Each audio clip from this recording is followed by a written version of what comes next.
रोहित शर्मा की कैप्टनसी में मुंबई इंडियंस ने जितने भी फाइनल्स खेले वो सभी जीते। 5 IPL trophies, 2 champions league T20 trophy जिताने के बाद आज ऐसा क्यों है कि रोहित शर्मा से कैप्टनसी छीनकर हार्दिक पांड्या को टीम का कैप्टन बनाया जा रहा है। इस वीडियो में हम मुंबई इंडियंस के पूरे एवोल्यूशन को जानेंगे कि कैसे उन्होंने सचिन तेंदुलकर की लीडरशिप में शुरुआत करी और फिर कैसे एक स्टैब्लिश टीम को यंग 25 साल के रोहित शर्मा के हाथों में सौंप दिया गया, कैसे उन्होंने टीम को नई ऊंचाइयों तक पहुंचाया, टीम के लिए 5 आईपीएल ट्रॉफी जीती और फिर कैसे आज के वक्त उनसे कैप्टनसी लेकर हार्दिक पांड्या के हाथों में दे दी गई। इनके अलावा भी किन किन खिलाड़ियों ने मुंबई इंडियंस की स्टोरी में कंट्रीब्यूट करा है हम सब जानेंगे। तो आइए let's take a deep dive into the journey of the most successful team of IPL, Mumbai Indians. 2008 IPL season. Mumbai Indians की परफॉर्मेंस आईपीएल के इनॉग्रेल सीजन में कुछ ज्यादा अच्छी नहीं थी। उनकी स्क्वाड की बात करें तो उनके पास महान सचिन तेंदुलकर थे जो उस टीम के कैप्टन भी बने। दरअसल आईपीएल में उस वक्त एक आइकॉन प्लेयर का रूल आया था जिसकी वजह से सचिन तेंदुलकर को उनकी लोकल टीम मुंबई इंडियंस मिली। उनके अलावा मुंबई इंडियंस में बैट्समैन सनत जसूरिया, अजिंक्य रहाणे और रॉबिन उथप्पा भी थे।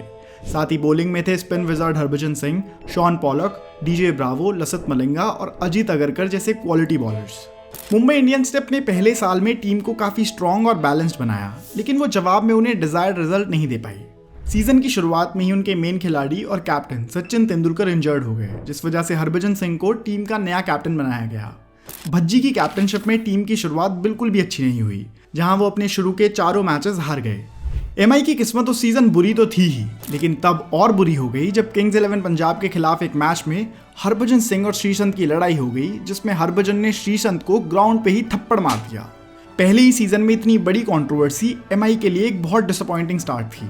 इसके बाद आईपीएल कमेटी ने भज्जी को सस्पेंड किया और फिर टीम की कैप्टनसी आई शॉन पॉलक के सर पर। शॉन पॉलक ने कप्तानी सही ढंग से निभाई और एमआई अपने अगले 6 मुकाबलों में जीत दर्ज करने में सफल रही। सचिन तेंदुलकर सीजन के एंड में वापस आ गए, लेकिन तब तक काफी देर हो चुकी थी और टीम ज्यादा कुछ उस सीजन में कर नहीं पाई। रिजल्ट ये रहा कि एमआई ने टोटल 14 में से 7 मैचेस जीते और क्वालिफायर स्टेज में अपनी जगह नहीं बना पाई। इस सीजन टीम के लीडिंग रन स्कोरर थे सनत जसूरिया, जिन्होंने 514 रन बनाए। साथ ही जसूरिया ही वो खिलाड़ी भी थे जिन्होंने मुंबई इंडियंस के लिए खेलते हुए पहली सेंचुरी बनाई। ऐसा उन्होंने सीएसके के खिलाफ खेलते हुए करा था, जहां उन्होंने नॉट आउट 114 रन बनाए। और इंटरेस्टिंग फैक्ट यह है कि मुंबई इंडियंस के लिए आज भी हाईएस्ट इंडिविजुअल स्कोर है। आशीष नेहरा 12 विकेट्स के साथ टीम के लीडिंग विकेट टेकर बने। 2009 आईपीएल सीजन।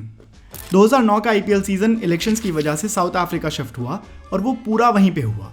सीजन के शुरू होने से पहले एमआई ने रॉबिन उथप्पा को जहीर खान से ट्रेड कर लिया और आशीष नेहरा को शिखर धवन से। शॉन पॉलक, जिनके अंडर एमआई ने पिछले सीजन एक भी मैच नहीं हारा था, वो एक सीजन खेलकर ही रिटायर हो गए। लेकिन मुंबई इंडियंस के लिए खुशखबरी ये थी कि लसित मलिंगा, जो पिछले सीजन इंजरी की वजह से बाहर बैठे हुए थे, वो इस सीजन वापसी कर रहे थे। इस सीजन में टीम को जेपी डुमिनी ने भी ज्वाइन करा, जो आगे चलकर टीम के लीडिंग रन स्कोरर भी बनने वाले थे। इस सीजन अनफॉर्चुनेटली टीम के ज्यादातर प्लेयर्स फॉर्म में नहीं थे और केवल जेपी डुमिनी, सचिन तेंदुलकर और लसित मलिंगा ही अच्छी परफॉर्मेंस दे पा रहे थे। एमआई ने अपने 14 लीग मैचेस में से केवल 5 मैचेस जीते और टेबल में 7th पोजीशन पर फिनिश करा। पिछले सीजन बदकिस्मती से और इस सीजन प्लेयर्स के आउट ऑफ फॉर्म होने से मुंबई इंडियंस डिसअपॉइंटिंगली सीजन एंड करती है। इस सीजन एमआई के लिए लीडिंग रन स्कोरर थे जेपी डुमिनी, जिन्होंने 372 रन बनाए। साथ ही लीडिंग विकेट टेकर थे लसित मलिंगा, जिन्होंने 18 विकेट्स ली। 2010 आईपीएल सीजन। 2010 के आईपीएल सीजन में मुंबई इंडियंस ने कैरेबियन ऑलराउंडर केरन पोलार्ड को अपनी टीम में जोड़ा और ये आप और मैं दोनों ही जानते हैं कि वो आगे चलकर टीम के लिए सबसे ज्यादा इंपॉर्टेंट प्लेयर बनने वाले थे। इस सीजन में मुंबई ने उन सभी गलतियों को सुधारा जो उन्होंने पिछले सीजन्स में की थी। कैप्टन सचिन तेंदुलकर मुंबई के लिए हर मैच में कंट्रीब्यूट कर रहे थे और हरभजन सिंह और सौरभ तिवारी के कंट्रीब्यूशन से मुंबई इंडियंस ने टेबल के टॉप पे फिनिश किया।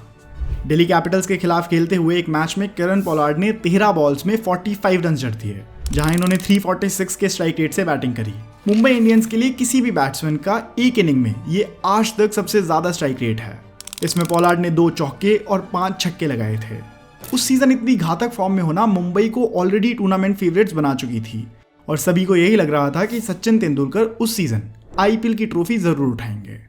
नॉकआउट शुरू होते हैं और मुंबई इंडियंस का पहला सेमीफाइनल मैच आरसीबी के खिलाफ होना था और जो सबको एक्सपेक्टेड था वही हुआ। मुंबई वो मैच 15 रन से कंफर्टेबली जीत गई। केरन पोलार्ड को उनकी बेहतरीन ऑलराउंडर परफॉर्मेंस के लिए मैन ऑफ द मैच चुना गया। उस सीजन वो मुंबई के लिए सचिन के साथ हर मैच में कंट्रीब्यूट करते हुए नजर आ रहे थे। अब मुंबई इंडियंस फाइनल्स में पहुंच गई, जहां उनका सामना होना था एमएसडी की चेन्नई सुपर किंग्स से। उस पूरे मैच में सीएसके ने मुंबई इंडियंस को आउटप्ले किया और मुंबई वो फाइनल बस 22 रन से हार गई। मगर टीम मैनेजमेंट और बाकी प्लेयर्स ज़्यादा हताश नहीं थे, क्योंकि उन्हें पता था कि उन्होंने बाकी 2 सीजन्स के मुकाबले अपने इस सीजन में बेस्ट क्रिकेट खेला है। इस सीजन में सचिन तेंदुलकर की बैटिंग परफॉर्मेंस के बारे में अलग से बात करना ज़रूरी बन जाता है। सचिन तेंदुलकर ने सीजन में 618 रन बनाए और इसी के साथ वो सीजन के हाईएस्ट रन गेटर थे, जहां उन्होंने ऑरेंज कैप भी अपने नाम करी। यहाँ नोट करने वाली बात यह भी है कि ये आज तक का एक लौता सीजन रहा जिसमें मुंबई इंडियंस के किसी प्लेयर ने सीजन एंड में ऑरेंज कैप अपने नाम करा हो। तो एक तरह से ये भी कह सकते हैं कि ये मास्टर ब्लास्टर के करियर का बेस्ट आईपीएल सीजन था। साथ ही एक सीजन में मुंबई के लिए सबसे ज्यादा रन्स का रिकॉर्ड भी इन्होंने इस सीजन अपने नाम कर लिया था और ये रिकॉर्ड आज भी सचिन तेंदुलकर के ही नाम है। टीम के लीडिंग विकेट टेकर थे हरभजन सिंह, जिन्होंने 17 विकेट्स ली। 2011 आईपीएल सीजन 2011 में मेगा ऑक्शंस होने थे, इसलिए मुंबई इंडियंस ने सचिन तेंदुलकर, पोलार्ड, हरभजन और मलिंगा को रिटेन करा और बाकी सभी प्लेयर्स को ऑक्शन के लिए रिलीज कर दिया। जब ऑक्शन खत्म हुआ तब तक मुंबई इंडियंस ने अपनी स्क्वाड में ऑसी ऑलराउंडर एंड्रयू साइमंस और पेसर मुनाफ पटेल को जोड़ लिया था। साथ ही मुंबई इंडियंस ने इस ऑक्शन में एक और बड़ा दाव खेला, जहां उन्होंने एक यंग इंडियन बैट्समैन को अपनी टीम के लिए खरीदा। बिड प्राइस था $2 मिलियन और नाम था रोहित शर्मा। यहाँ से मुंबई इंडियंस की नई एरा की शुरुआत होने वाली थी और ये बताने की बिल्कुल जरूरत नहीं है कि इस एरा को लीड करेंगे रोहित शर्मा, जो एमआई के लिए आज तक सबसे प्रॉफिटेबल ट्रेड बनने वाले थे। मुंबई का पूरा सीजन परफॉर्मेंस के आंकड़े से काफी अच्छा था। मुंबई उस साल प्लेऑफ्स के लिए क्वालिफाई कर गई, जहां उनके मेन मैच विनर्स थे लसित मलिंगा, सचिन तेंदुलकर और केरन पोलार्ड। इसी सीजन के एक मैच में सचिन तेंदुलकर ने अपनी इकलौती आईपीएल सेंचुरी भी लगाई, जहां कोची टस्कर्स केरला के खिलाफ खेलते हुए सचिन तेंदुलकर ने 66 बॉल्स में 100 रन बना दिए थे। पर अनफॉर्चुनेटली उनकी ये सेंचुरी भी उन्हें मैच जिता नहीं पाई और कोची टस्कर्स केरला ये मैच जीत गई। मुंबई ने अपने 14 लीग मैचेस में से 9 मैचेस जीते और एलिमिनेटर के लिए क्वालिफाई कर गए। उस सीजन तक सेमीफाइनल का सिस्टम पूरी तरह से हट चुका था और अब प्लेऑफ्स का सिस्टम आ गया था। मुंबई का eliminator match Kolkata night Riders के खिलाफ था, जो कि उन्होंने मुनाफ पटेल की 3 विकेट स्पेल की मदद से जीता। मगर मुंबई इंडियंस की यात्रा क्वालिफायर 2 में जाकर समाप्त हो गई, क्योंकि उस मैच में उन्हें चेन्नई सुपर किंग्स से हार मिली। भले ही मुंबई इंडियंस क्वालिफायर 2 में बाहर हो गई हो, लेकिन वो इस सीजन से कई पॉजिटिव्स लेकर जा रहे थे। 28 विकेट्स के साथ मलिंगा टीम के लीडिंग विकेट टेकर तो बने ही, साथ ही सीजन के लीडिंग विकेट टेकर भी बने और इसीलिए उन्होंने पर्पल कैप भी अपने नाम कर ली थी। इस सीजन भी टीम के लीडिंग रन स्कोरर रहे 553 रन के साथ सचिन तेंदुलकर। एंड में बताऊं तो 2011 मुंबई इंडियंस और उनके फैंस के लिए इतना बुरा भी नहीं था, क्योंकि भले ही ये टीम आईपीएल हार गई हो, लेकिन उस साल की CL T20 में मुंबई इंडियंस चैंपियन बनी थी। 2012 आईपीएल सीजन इस सीजन के स्टार्ट होने से पहले मुंबई इंडियंस दिनेश कार्तिक और प्रज्ञान ओझा को टीम में ले चुके थे। वो ऑक्शन में आरपी सिंह, थिसारा परेरा और मिचेल जॉनसन को भी अपनी टीम में शामिल कर लेते हैं। लेकिन सीजन शुरू भी नहीं हुआ था और एक बड़ा बदलाव होता है। सचिन तेंदुलकर कैप्टनसी छोड़ने का फैसला करते हैं और हरभजन सिंह को टीम का नया कैप्टन बनाया जाता है। यह डिसीजन काफ़ी लाजमी था, क्योंकि सचिन अब रिटायरमेंट के करीब जा रहे थे और कैप्टनसी किसी को तो पास ऑन होनी ही थी। ये सीज़न भी बाकी सीजन्स की तरह डिसेंट ही था, जहां एक तरफ मुंबई इंडियंस ने 16 में से 10 मैचेस जीते और प्लेऑफ्स के लिए क्वालिफाई कर गए, लेकिन वहीं दूसरी तरफ उन्हें एलिमिनेटर मैच में हार का सामना करना पड़ा। इस सीजन के कुछ खास इवेंट्स में शामिल थे रोहित शर्मा की इकलौती आईपीएल सेंचुरी, जो उन्होंने केकेआर के खिलाफ लगाई, जब उन्होंने 60 बॉल्स में 109 रन बनाए। ये सेंचुरी उन्होंने 181 के स्ट्राइक रेट से बनाई थी। साथ ही इस मैच में एमआई के लिए सबसे बड़ी पार्टनरशिप भी बनाई गई, जहां रोहित शर्मा और हर्षल गिब्स ने मिलकर 167 रन बनाए और ये आज तक भी एमआई के लिए सबसे बड़ी पार्टनरशिप है। मुंबई इंडियंस का eliminator match inform team Chennai super Kings के खिलाफ था, जो पिछले 2 सीजन जीत के आ रही थी, और वही हुआ जिसका डर था। मुंबई उस सीजन भी वो मैच 38 रन से हार कर बाहर हो गई। इस सीजन एमआई के लीडिंग रन स्कोरर बने रोहित शर्मा, जिन्होंने 433 रन बनाए। साथ ही 22 विकेट्स के साथ लीडिंग विकेट टेकर बने लसित मलिंगा। अब शुरू होता है 2013 से 2020 तक का phase, the dominance. 2013 IPL season. अब तक जहां मुंबई इंडियंस एक मॉडरेट साइड की तरह आगे बढ़ रही थी, वो सब अब बदलने वाला था। मुंबई इंडियंस 2013 से एक बीस्ट में बदलने वाली थी, जो अपने ओपोनेंट्स को पूरी तरह क्रश करने में विश्वास रखती है। अब तक मैनेजमेंट ने जितने भी डिसीजंस लिए थे, वो सभी अब पे ऑफ करने वाले थे। इस सीजन में जसप्रीत बुमराह की भी एंट्री होती है, जो आगे चलकर टीम के स्टार बॉलर बनने वाले थे।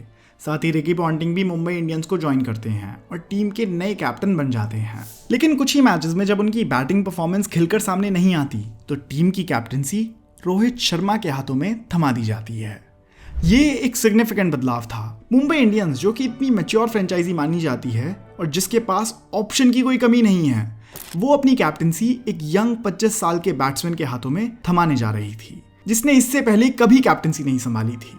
बट वेल ओ वेल, ये कितना शानदार डिसीजन था ये तो हम सभी जानते हैं। उस पॉइंट तक मुंबई इंडियंस ने 10 में से 6 मैचेस ही जीते थे और उनका प्लेऑफ्स के लिए क्वालिफाई होना बहुत मुश्किल लग रहा था। लेकिन मुंबई इंडियंस ने न केवल अपने अगले 5 मैचेस जीते और टेबल पे सेकंड फिनिश किया, बल्कि प्लेऑफ्स में भी जगह बना ली। पूरे लीग स्टेज के दौरान रोहित शर्मा, मिचेल जॉनसन और ड्वेन स्मिथ ने टीम के लिए सबसे ज्यादा कंट्रीब्यूट किया। जहां एक तरफ अब मुंबई इंडियंस को यंग टैलेंट मिल गया था, वहीं अब वक्त था अपने ओल्ड टाइम लेजेंड को अलविदा कहने का। सीजन के एंड होने से पहले ही 13 मई 2013 को सचिन तेंदुलकर ने अपना आखिरी आईपीएल मैच खेला और आईपीएल से रिटायरमेंट ले ली। सचिन तेंदुलकर उस वक्त तक टीम के लिए सबसे ज्यादा रन्स बनाने वाले बैट्समैन थे, जहां उन्होंने 78 मैचेस में 2334 रन्स बनाए। क्वालिफायर 1 में मुंबई इंडियंस का सामना सीएसके से था। सीएसके के माइकल हसी उस सीजन सबसे बेहतरीन फॉर्म में थे और उस फॉर्म को उन्होंने उस मैच में भी जारी रखा। उनके 86 रन्स और सुरेश रैना के 82 रन्स की बदौलत चेन्नई ने मुंबई को 193 का टारगेट दिया, जो मुंबई चेज नहीं कर पाई। लेकिन अगले क्वालिफायर मैच में मुंबई ने केकेआर को हराकर फाइनल्स में अपनी जगह बना ली। फाइनल्स मुंबई इंडियंस और चेन्नई सुपर किंग्स के बीच था और सभी एक्सपर्ट्स को लग रहा था कि सीएसके ही ये मैच जीतेगी। लेकिन मुंबई इंडियंस की स्पिरिट भला कहां हार मानने वाली थी। मैच शुरू होता है और मुंबई इंडियंस पहले बैटिंग करते हुए 148 रन ही बना पाती है। अब सीएसके को मैच और आईपीएल की ट्रॉफी जीतने के लिए 149 रन बनाने थे। दूसरी इनिंग की शुरुआत होती है और मानो मलिंगा और जॉनसन के स्पेल ने मैच में जान झोंक दी हो। मुंबई वो फाइनल 25 रन से जीत गया और रोहित शर्मा ने कैप्टन के तौर पर वो कर दिखाया जो मुंबई के लिए अब तक कोई नहीं कर सका था। मुंबई इंडियंस पहली बार बन गई थी आईपीएल चैंपियंस और जो भरोसा उन्होंने रोहित शर्मा में दिखाया था वो रोहित शर्मा ने बखूबी निभाया। रोहित शर्मा ही 538 रन के साथ टीम के लीडिंग रन स्कोरर भी थे। 538 रन के साथ ये रोहित शर्मा की आज तक की बेस्ट आईपीएल बैटिंग परफॉर्मेंस भी है। इस सीजन दिनेश कार्तिक ने भी मुंबई के लिए बहुत शानदार बैटिंग करी, जहां उन्होंने 19 मैचेस में 510 रन बनाए थे। इनफैक्ट इस सीजन में ही दिनेश कार्तिक ने मुंबई इंडियंस के लिए एक मैच में सबसे ज्यादा चौके लगाने का भी रिकॉर्ड बनाया था, जब उन्होंने दिल्ली डेयरडेविल्स के खिलाफ खेलते हुए 14 चौके लगाए थे। टीम के लीडिंग विकेट टेकर बने हरभजन सिंह, जिन्होंने 24 विकेट्स ली। उस साल हुए चैंपियंस लीग T20 को भी मुंबई इंडियंस ने जीता और मुंबई इंडियंस सीएसके के बाद ऐसी दूसरी टीम बन गई जिसने एक ही साल में दोनों आईपीएल और सीएल T20 की ट्रॉफीज अपने नाम करी हों। 2014 आईपीएल सीजन। इस सीजन में मुंबई इंडियंस डिफेंडिंग चैंपियंस के तौर पर जा रही थी और उनके फैंस उनसे उम्मीद लगाए बैठे थे कि एक बार फिर मुंबई इंडियंस अपना कारनामा रिपीट करेगी। लेकिन जब टूर्नामेंट हुआ तो मुंबई की परफॉर्मेंस काफ़ी ऑर्डिनरी और फॉरगेटेबल थी। पहले तो अपने शुरू के 5 मैचेस में एमआई को हार का सामना करना पड़ा और अब प्लेऑफ्स के लिए क्वालिफाई करने की चांसेस भी काफ़ी कम हो गई थी। मुंबई इंडियंस के लिए इस सीजन की हाईलाइट बनी उनके आखिरी लीग स्टेज मैच की विक्ट्री। दरअसल मुंबई इंडियंस का आखिरी league stage match Rajasthan Royals के खिलाफ था और मुंबई को प्लेऑफ्स के लिए क्वालिफाई करने के लिए उन्हें ये मैच जीतना ही था। लेकिन इसमें भी एक ट्विस्ट है। प्लेऑफ्स के लिए क्वालिफाई करने के लिए ना सिर्फ मुंबई को ये मैच जीतना था, बल्कि अच्छे नेट रन रेट से जीतना था। तो सिचुएशन कुछ ऐसी बनी कि पहले राजस्थान रॉयल्स ने बैटिंग करी और 189 रन बनाए। अब एमआई को 190 रन बनाने थे, लेकिन क्वालिफाई करने के लिए उन्हें ये टारगेट 14.4 ओवर्स में पूरा करना था। ये तो अपने आप में ही एक बहुत मुश्किल चुनौती लग रही थी, लेकिन कोरी एंडरसन की 95 रन की पारी ने इस चुनौती को थोड़ा आसान बनाया और फिर अंबाती रायडू ने भी 10 बॉल में 30 रन जड़ दिए। तो फिर आखिर में जाकर मुंबई ने ये टारगेट 14.4 ओवर्स में अचीव कर लिया और कुछ इस तरह वो 2014 के प्लेऑफ्स के लिए क्वालिफाई कर गए। मगर मुंबई इंडियंस की खुशी इस सीजन वहीं तक सीमित थी, क्योंकि अगला मैच जो कि एलिमिनेटर मैच था उसमें सीएसके ने एमआई को हराकर बाहर का रास्ता दिखा दिया। इस सीजन टीम के लीडिंग रन स्कोरर थे लेंडल सिमंस, जिन्होंने 394 रन बनाए, जिसमें एक सेंचुरी भी शामिल थी। साथ ही लीडिंग विकेट टेकर एक बार फिर बने लसित मलिंगा, जिन्होंने 16 विकेट्स ली। 2015 आईपीएल सीजन। 2015 का सीजन मुंबई के लिए काफी स्पेशल रहने वाला था। सबसे पहले तो इस साल टीम में हार्दिक पांड्या की एंट्री होती है। साथ ही जब सीजन शुरू हुआ तो मुंबई की परफॉर्मेंस काफी बुरी चल रही थी, लेकिन जो आगे हुआ वो एक स्पेक्टेकुलर कमबैक से कम नहीं था। दरअसल लीग स्टेज में एमआई लगातार एक के बाद एक मैच हार रही थी। साथ ही कोरी एंडरसन और एरन फिन जैसे बड़े खिलाड़ी इंजरीज की वजह से बाहर बैठने लगे, जिससे टीम अब और कमजोर होती दिखी। लेकिन यहीं पर टीम ने अपनी किस्मत पलट दी, जहां उन्होंने लगातार अगले 5 मैचेस जीते और किसी तरह टॉप 4 के लिए क्वालिफाई कर गए। एरन फिंच की इंजरी की वजह से वो बाहर हो गए और उनकी जगह लेंडल सिमंस को टीम में लाया गया। और अब पता चला कि ये वही कड़ी थी जो टीम में जुड़ नहीं रही थी, क्योंकि लेंडल सिमंस आए तो ऐसा आए कि उन्होंने 13 मैचेस में 540 रन बना दिए, जिससे वो एमआई की तो लीडिंग रन स्कोरर बने ही, साथ ही टूर्नामेंट के भी सेकंड हाईएस्ट रन गेटर बन गए। इसके अलावा रोहित शर्मा और केरन पोलार्ड ने भी हर सीजन की तरह ही इस सीजन में भी अपने बैट से कंसिस्टेंट परफॉर्मेंस दी और 400 प्लस रन बना दिए। साथ ही बॉल के साथ मलिंगा ने इस साल भी मुंबई के लिए हाईएस्ट कंट्रीब्यूशन दिया, जहां वो 24 विकेट्स के साथ टीम के लीडिंग विकेट टेकर थे। क्वालिफायर 1 में उनका सामना सीएसके से होता है, जिसे मुंबई जीत जाती है और फाइनल्स में पधारने को तैयार हो जाती है। वहीं दूसरी तरफ सीएसके भी अपना क्वालिफायर 2 जीतकर फाइनल्स में पहुंच जाती है और एक बार फिर फाइनल्स में मुकाबला होना था टूर्नामेंट की सबसे पॉपुलर टीम्स का, Mumbai Indians versus Chennai super Kings. Match का टॉस होता है और सीएसके फील्डिंग चुनती है। ये डिसीजन उन पे काफी भारी पड़ता है और मुंबई 20 ओवर के अंत तक 202 रन का टोटल सामने खड़ा कर देती है।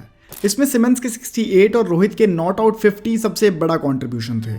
सीएसके केवल 161 ही बना पाती है और कुछ इस तरह मुंबई इंडियंस दूसरी बार बन जाती है आईपीएल चैंपियंस। रोहित शर्मा ने अपनी कैप्टनशिप में एक बार फिर कमाल कर दिखाया था और अब वो खुद भी एक बड़े ब्रांड की तरह स्टैब्लिश होने लगे थे। रोहित शर्मा की ब्रांड वैल्यू हर दिन के साथ बढ़ रही थी। रोहित शर्मा के मुंबई इंडियंस की तरफ पूरे कंट्रीब्यूशन की बात हम वीडियो में आगे करेंगे, लेकिन अभी मुंबई के लिए वक्त था सेलिब्रेशन का। साथ ही यहाँ से मुंबई इंडियंस और चेन्नई सुपर किंग्स की राइवलरी भी अब फैंस के लिए एक इंटरेस्टिंग टॉपिक बनने लगा था, जहां ज्यादा से ज्यादा फैंस इन्हीं दो टीम्स के मैचेस का इंतजार सबसे ज्यादा करने लगे। 2016 आईपीएल सीजन। इस सीजन एमआई ने ऑक्शन में कई परचेजेस करी। उन्होंने Tim Southee, Jos Buttler, Jitesh Sharma, KP Kamat, Krunal Pandya और दीपक पुनिया को टीम में जोड़ा। लीग स्टेज के 14 मैचेस में एमआई ने 7 जीते और 7 हारे और टेबल पर 5th पोजीशन पर फिनिश करा, जहां टीम की परफॉर्मेंस काफी मीडियोकर थी और इसी के चलते एमआई प्लेऑफ्स के लिए क्वालिफाई नहीं कर सकी। हम सब जानते हैं कि ये सीजन विराट कोहली और आरसीबी का था, तो इस सीजन हमें एमआई की तरफ से ज्यादा कुछ देखने को नहीं मिला। टीम के लीडिंग रन स्कोरर थे रोहित शर्मा, जिन्होंने 489 रन बनाए। साथ ही लीडिंग विकेट टेकर थे मिचेल मैक्लेनेगन, जिन्होंने 17 विकेट्स ली। 2017 आईपीएल सीजन। पिछले सीजन में मीडियोकर परफॉर्मेंस देने के बाद एमआई इस बार एक अलग स्पिरिट में ग्राउंड पर दिखी। हार्दिक पांड्या जो 2 साल से टीम में थे, उनकी फॉर्म फाइनली अच्छी होने लगी और उनके बल्ले से तेजी से रन आने लगे। In fact rising Pune super giants के खिलाफ खेलते हुए हार्दिक ने एक ही ओवर में 28 रन बना दिए थे, जो उस सीजन के एक ओवर में सबसे ज्यादा रन का रिकॉर्ड था। इसी सीजन में मुंबई इंडियंस ने अपनी सबसे ज्यादा मार्जिन के साथ जीत दर्ज करी, जहां उन्होंने दिल्ली डेयरडेविल्स को 146 रन से हराया। इस मैच में एमआई ने पहले बैटिंग करते हुए 212 रन बनाए और फिर दिल्ली को सिर्फ 66 रन पर ही ऑल आउट कर दिया। इस सीजन के 17 मैचेस में से 12 मैचेस जीतकर एमआई ने टेबल के टॉप पर फिनिश किया। लीग स्टेज का एक इंटरेस्टिंग मुकाबला हुआ आरसीबी के खिलाफ, जहां आरसीबी ने पहले बैटिंग करी और 142 रन बनाए, जिसमें विराट कोहली का 62 हाईएस्ट कंट्रीब्यूशन था। लेकिन जब मुंबई की बैटिंग आई तो मुंबई ने शुरू में ही अपनी एक के बाद एक विकेट्स खोनी शुरू कर दी और कुछ ही देर में एमआई की 5 विकेट्स गिर गई और अब स्कोर था 33 फॉर 5 विकेट्स। जीतने के लिए चाहिए थे 109 रन और क्रीज पर थे पोलार्ड। यहीं पर पोलार्ड की सबसे बेहतरीन आईपीएल नॉक देखने को मिली, जहां उन्होंने चेज की पूरी जिम्मेदारी लेते हुए अपनी पावर हिटिंग के जलवे बिखेरने शुरू कर दिए और 47 बॉल्स में 70 रन बनाकर एमआई को चेज पूरा करने में मदद करी। बाजी ऐसी पलटी कि मुंबई इंडियंस इस मैच को 19 ओवर्स में ही जीत गई। ऐसा ही एक इंटरेस्टिंग मैच हुआ गुजरात लायंस के खिलाफ, जहां दोनों टीम्स ने 153 रन बनाए और मैच टाई हो गया। अब बारी थी सुपर ओवर की। सुपर ओवर में पहले मुंबई इंडियंस ने बैटिंग करी और सिर्फ 11 रन बनाए। इतने कम रन डिफेंड करना एक मुश्किल चुनौती थी और ऐसे में गेंद थमाई गई जसप्रीत बुमराह के हाथों में। ये बुमराह के लिए एक शाइनिंग मोमेंट थी। ये उनके लिए एक बहुत बड़ी अपॉर्चुनिटी थी, जहां मिचेल मैक्लेनेगन और मलिंगा जैसे एस्टैब्लिश्ड बॉलर्स के होते हुए कैप्टन रोहित शर्मा उन पर भरोसा दिखा रहे थे। ओवर शुरू होता है, बट ये क्या, पहली ही डिलीवरी और एम्पायर का सिग्नल नो बॉल। अगली बॉल लेग बाय और फिर वाइड। एमआई की उम्मीदें टूटने लगी थी, लेकिन तभी बुमराह ने अगली 5 बॉल्स ऐसी डाली कि सिर्फ 3 ही रन आ पाए और मुंबई इंडियंस इस मैच को जीत गई। यही पहला ऐसा मैच भी बना जिसको मुंबई इंडियंस ने एक सुपर ओवर से जीता था। लेकिन इस सीजन मुंबई इंडियंस के लिए सबसे बड़ा challenge rising Pune super giants थी। लीग मैचेस में एमआई दोनों बार आरपीएस से हार गई और क्वालिफायर 1 में भी अनफॉर्चुनेटली कुछ ऐसा ही हुआ। क्वालिफायर 2 हुआ और मुंबई इंडियंस ने केकेआर को 6 विकेट से हराकर अपनी जगह किसी तरह फाइनल्स में बना ली। फाइनल्स के लिए स्टेज सेट हो चुका था। राइजिंग पुणे सुपर जायंट्स के खिलाफ थी मुंबई इंडियंस। भले ही मुंबई इंडियंस और उसके प्लेयर्स ने कितना भी अच्छा परफॉर्म करा हो, लेकिन उस सीजन आरपीएस के खिलाफ 3 कॉन्जिक्यूटिव हार के सामने उनका मामला थोड़ा फीका लग रहा था। ऊपर से एक ऐसा फैक्ट भी था कि उस सीजन तक जो भी टीम लीग स्टेज में टेबल पर टॉप करती थी उसने कभी आईपीएल फाइनल नहीं जीता था। तो राइजिंग पुणे सुपर जायंट्स सबको एक प्रोबेबल विनर नजर आ रही थी, बट जो उस फाइनल में हुआ वो किसी ने इमेजिन नहीं किया था। मुंबई इंडियंस ने टॉस जीतकर बैटिंग करने का फैसला करा, लेकिन बैटिंग उनसे ज्यादा कुछ खास हो नहीं पाई। शुरू के विकेट जल्दी गिरने लगी। कृणाल पांड्या के 47 रन की बदौलत टीम ने किसी तरह 129 रन का टोटल खड़ा किया। मुंबई को अपना तीसरा आईपीएल टाइटल जीतने के लिए 129 रन डिफेंड करने थे। चेस शुरू होता है और देखते ही देखते कारवां लास्ट ओवर तक पहुंच जाता है, जहां लास्ट ओवर में आरपीएस को जीत के लिए 11 रन चाहिए थे। ये ओवर मिचेल जॉनसन को थमाया जाता है। ओवर की पहली ही बॉल पर जॉनसन एक चौका खाते हैं और अब जीत के लिए सिर्फ 7 रन चाहिए थे। इंटेंस सिचुएशन थी, लेकिन तभी मुंबई के लिए राहत आती है, जहां अगली 2 बॉल्स पर जॉनसन 2 विकेट्स निकालते हैं। अब 3 बॉल पर 7 रन चाहिए थे। अगली बॉल पर एक लेग बाय का रन आता है और उससे अगली बॉल पर 2 रन आते हैं। अब मैच आ गया था आखिरी बॉल पर। आप खुद भी इमेजिन कर सकते हो कि इस वक्त पर सिचुएशन कितनी टेंस रही होगी।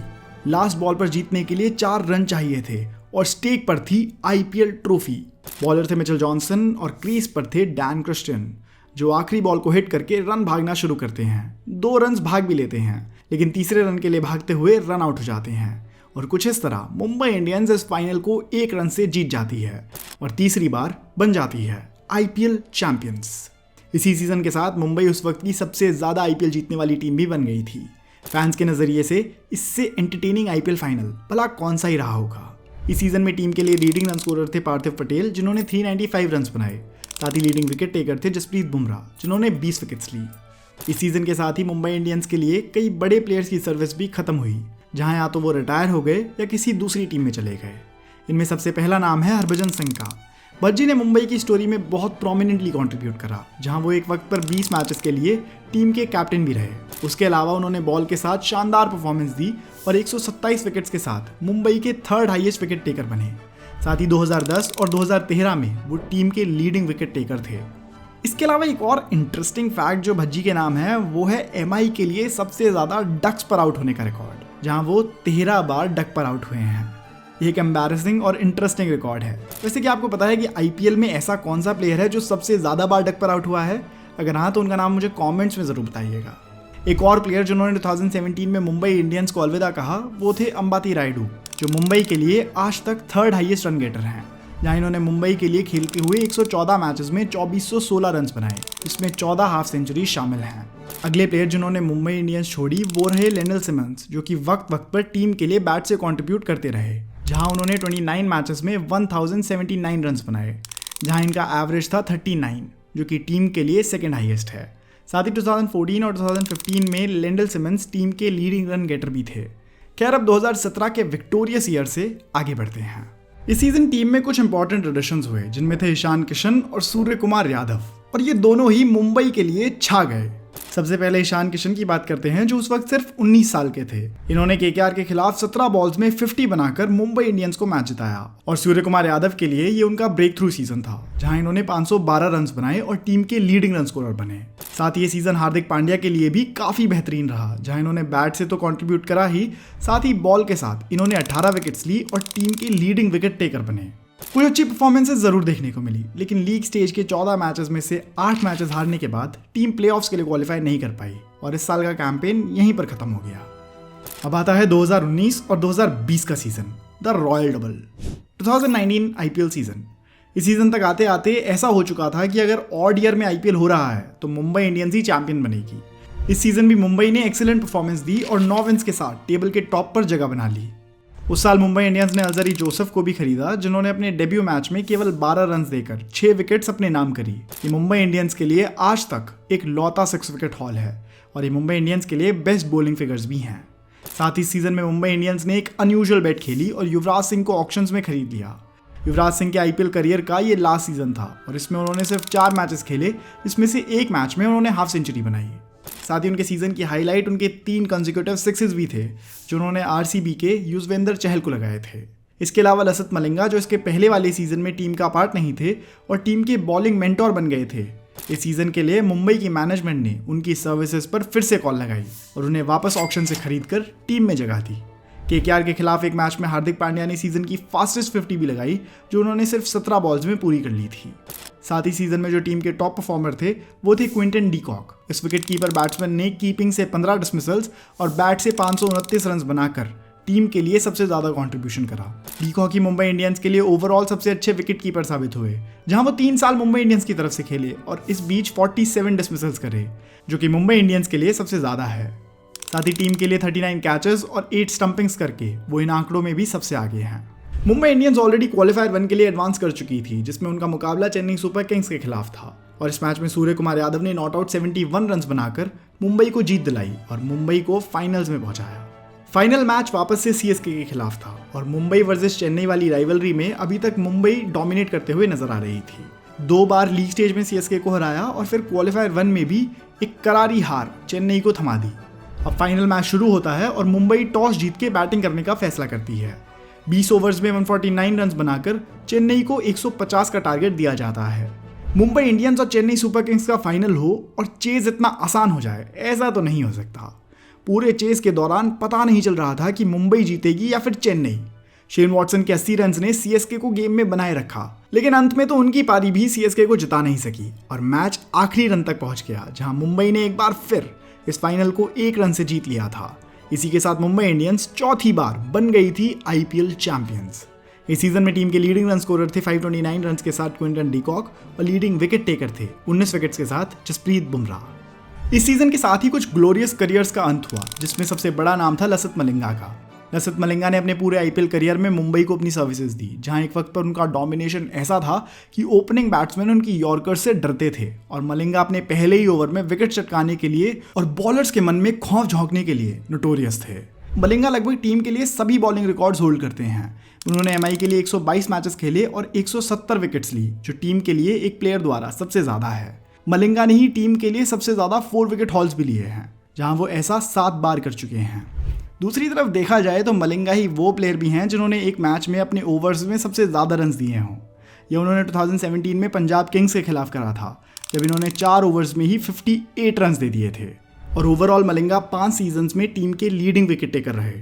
ऐसा उन्होंने 2009, 2011, 2012, 2014 और 2015 में करके दिखाया। अब आता है 2020 का आईपीएल सीजन, 2020 आईपीएल सीजन। ये सीजन मुंबई इंडियंस के लिए बिल्कुल पिक्चर परफेक्ट सीजन था। इस सीजन में टीम ने सबसे बेहतरीन तरीके से परफॉर्म करा। लीग स्टेज के 16 में से 11 मैचेस जीते, इससे इनकी विन परसेंटेज हो गई 75%, जो कि इनकी पूरी जर्नी में सबसे ज़्यादा थी। टेबल के टॉप पर फिनिश करा और प्लेऑफ्स में जगह बना ली। इस बार टीम में एक से बढ़कर एक मैच विनिंग प्लेयर्स भरे हुए थे और टीम काफी डेडली फॉर्म में नजर आ रही थी। कभी ईशान किशन तो कभी सूर्य कुमार यादव रन्स बना रहे थे और फिनिशिंग में हार्दिक पांड्या और किरण पोलार्ड से अच्छा तो भला कोई उस फॉर्म में हो ही नहीं सकता।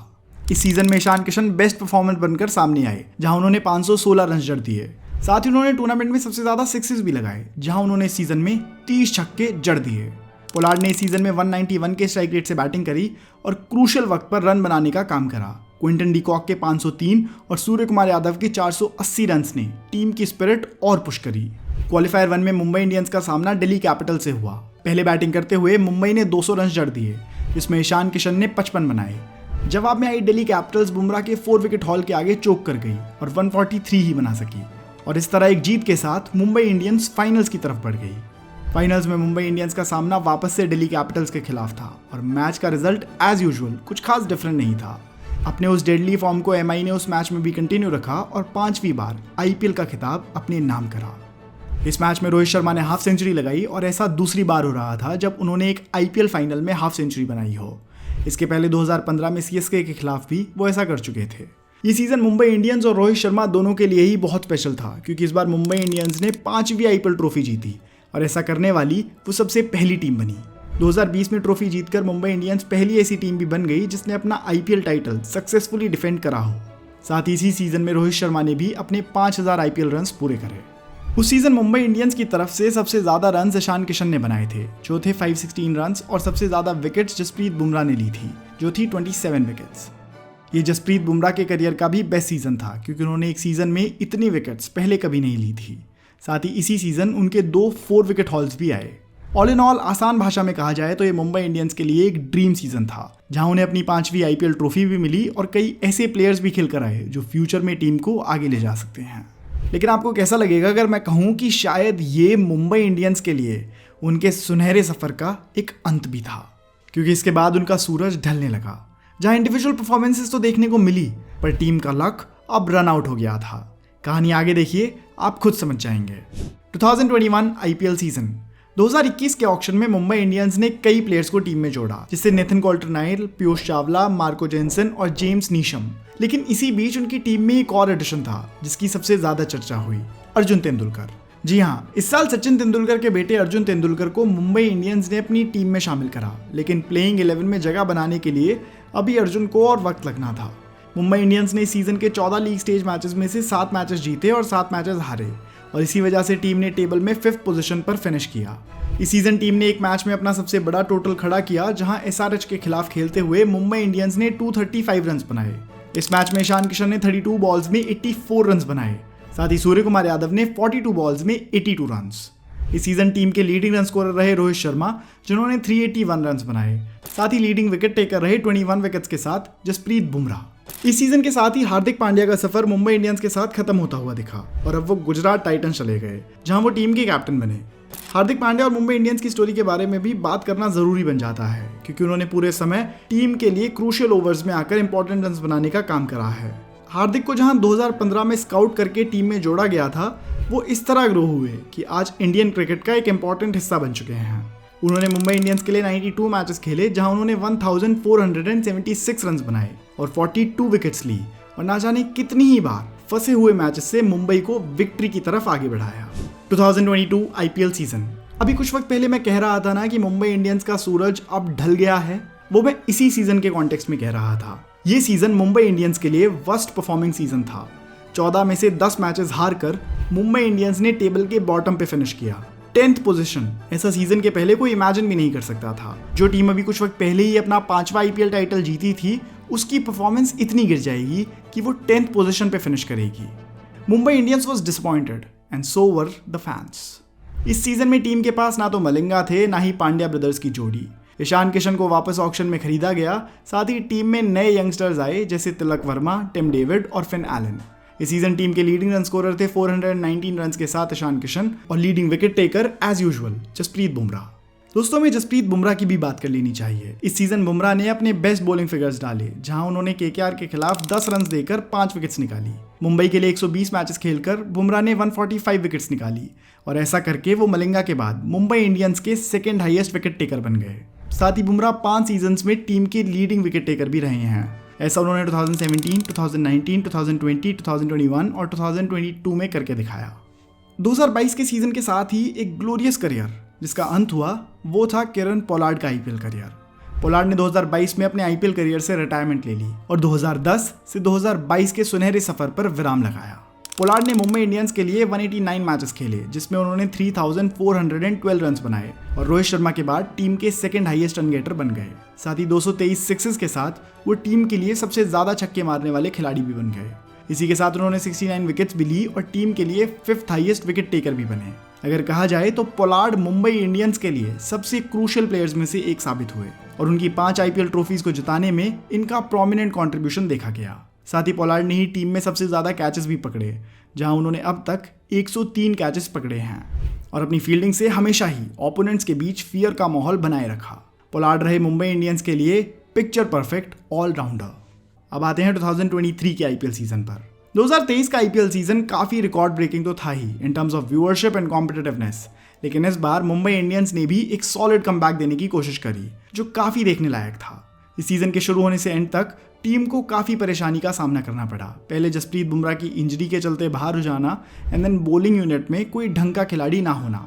इनके पास बुमराह के साथ साथ पहले की तरह पांड्या ब्रदर्स भी नहीं थे और मलिंगा, पोलार्ड भी अब रिटायरमेंट ले चुके थे। इन शॉर्टजन बॉलर्स की वजह से मुंबई इंडियंस ने 5-5 आईपीएल ट्रॉफी जीती थी, वही गायब थे। मगर रोहित शर्मा और उनकी टीम ने हार नहीं मानी और जो बॉलर्स इनके पास थे उन्हीं से मैच जीतने की कोशिश में लग गए। उनके पास इस बार एटलीस्ट पीयूष चावला जैसे एक्सपीरियंस स्पिनर थे, जिन्होंने उस सीजन एमआई के लिए काफ़ी कंट्रीब्यूट किया और टीम के लिए हाईएस्ट विकेट टेकर बने। इसके बाद मुंबई इंडियंस ने वो कर दिखाया जो बाकी टीम्स और फैंस को इम्पॉसिबल लग रहा था। वो खराब शुरुआत के बावजूद प्लेऑफ्स के लिए क्वालिफाई कर गए। इस सीजन अर्जुन तेंदुलकर ने भी अपना डेब्यू करा और 4 मैचेस खेलकर 3 विकेट्स निकाली, जहां वो इकोनॉमिकली काफ़ी महंगे साबित हुए। हाँ, लेकिन सूर्य कुमार यादव का सूर्य इस सीजन पूरी तरह उदय हो गया था। उन्होंने अपनी करियर बेस्ट परफॉर्मेंस दी और 16 मैचेस में 605 रन बना दिए। इसमें उनकी एक सेंचुरी भी शामिल है। इतना ही नहीं बल्कि इन्होंने अपने 605 रन 181 के स्ट्राइक रेट से बनाए थे, जो अपने आप में ही एक बहुत बड़ा अचीवमेंट है। 2023 के सीजन के बाद ही ये भी अनाउंस करा गया कि अब रोहित शर्मा टीम के कैप्टन नहीं रहेंगे। टीम में आए हार्दिक पांड्या को 2024 के सीजन के लिए टीम का कैप्टन बनाया जाएगा। 2013 में पॉन्टिंग का वो कैप्टनसी शिफ्ट करने का डिसीजन किसे पता था कि इंडिया का one of the best T20 and IPL captain produce कर देगा। रोहित शर्मा ने मुंबई इंडियंस के लिए 198 मैचेस खेले, जिसमें उन्होंने 5041 रन बनाए, जिसके साथ वो टीम के हाईएस्ट रन गेटर भी हैं। 458 चौके लगाए, जो टीम के लिए सबसे ज्यादा हैं, और 34 हाफ सेंचुरीज बनाई, जो भी टीम के लिए सबसे ज्यादा है। साथ ही रोहित शर्मा ने ही मुंबई इंडियंस के लिए सबसे ज्यादा मैचेस भी खेले हैं, जो हैं 198 मैचेस। रोहित शर्मा से कैप्टनसी छीनकर हार्दिक पांड्या के कैप्टन बनाने पर आपका क्या ओपिनियन है, हमें कमेंट्स में जरूर बताइएगा। वैसे अगर मैनेजमेंट की नज़र से देखा जाए तो ये डिसीजन केवल एक महीने से सही लग सकता है कि रोहित की एज अब 36 हो गई है और वो टीम को यंग हैंड्स में देना चाहते हैं। लेकिन जहां दूसरी तरफ दूसरी टीम्स के कैप्टन्स धोनी जैसे 42 एज्ड प्लेयर हो सकते हैं, तो रोहित क्यों नहीं, जबकि वो तो उनसे 6 साल एज में कम भी हैं। एनीवेज, आपका क्या ओपिनियन है मुझे कमेंट्स में बताना, मैं आपके कमेंट जरूर पढ़ूंगा। तो दोस्तों, इसी के साथ मुंबई इंडियंस की IPL जर्नी का एंड आ गया है और अब देखना इंटरेस्टिंग होगा कि आने वाले सीजन्स में टीम किस तरफ जाती है। क्या मुंबई इंडियंस अपनी CSK राइवलरी में CSK से आगे जाकर अपनी 6th ट्रॉफी जीत लेगी या नहीं? क्या हार्दिक पांड्या रोहित शर्मा की तरह ही मुंबई के लिए एक अच्छे कैप्टन साबित होंगे या नहीं? ऐसे ही ना जाने कितने सवालों को MI के फैंस ने घेरा हुआ है। इन सवालों का जवाब तो समय ही देगा और तब तक मैं आपसे अलविदा लेना चाहूंगा। अगर आपने वीडियो एंड तक देखी है और आपके हिसाब से मुंबई इंडियंस की जर्नी का कोई ऐसा इंपॉर्टेंट इवेंट है जो मैंने इस वीडियो में मेंशन नहीं किया है, तो उसके बारे में मुझे कमेंट्स में जरूर बताइएगा। और अगर आप ऐसी वीडियो पहली बार देख रहे हैं और ऐसी और वीडियोस देखना चाहते हैं तो दोस्तों इस चैनल को सब्सक्राइब कर लीजिए, क्योंकि मैं आपके लिए ऐसी वीडियोस लाता रहूंगा। धन्यवाद।